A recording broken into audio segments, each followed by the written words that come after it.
Today we're learning to think and act like artists. We're using watercolor today. You will need a sheet of paper with your name on the back. You'll need the palette of watercolors, the lid to mix colors. You'll need your paintbrush, your water, and a sponge to pat your brush dry. Please keep that palette of watercolors clean. You can begin today on a completely new sheet of paper, or you can work on your drawing from last week. If your drawing is on black paper, watercolor will not show up on the black paper, so you'll need a new sheet of paper.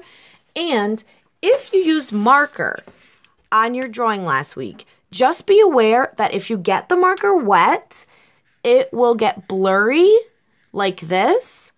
If you like that, that's fine, but if you don't, you may need to start on a new piece of paper today. If you'll be painting on a drawing that you did last week, it would be a good idea to trace with Sharpie first and then paint. We are making a wash today. A wash is like a see-through layer of color. It's always very light.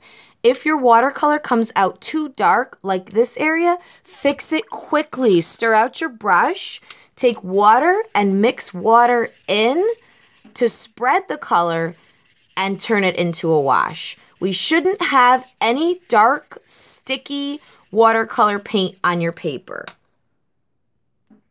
You might like to try a watercolor resist. That is when you draw a picture first using oil pastel and then paint watercolor on top of it to reveal the picture.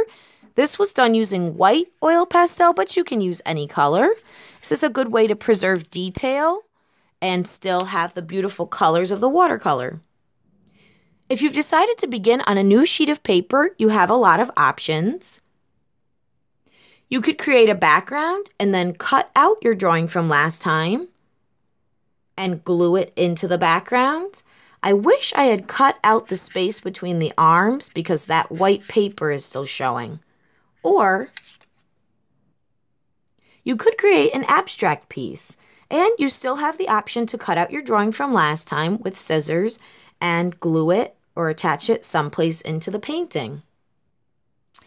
Don't forget, if you need a special color, you can still mix it in the lid and test it on the small piece of white paper to make sure that you like the color.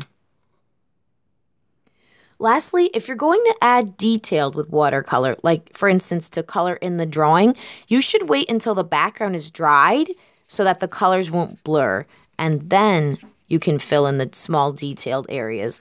Otherwise, the watercolor likes to drip and run a lot. You always have the sponge that you can use to pat up any drips, but it's a lot easier to give it some drying time. So I can't wait to see what you're going to make today. I hope you have fun exploring watercolor. Have fun, kids!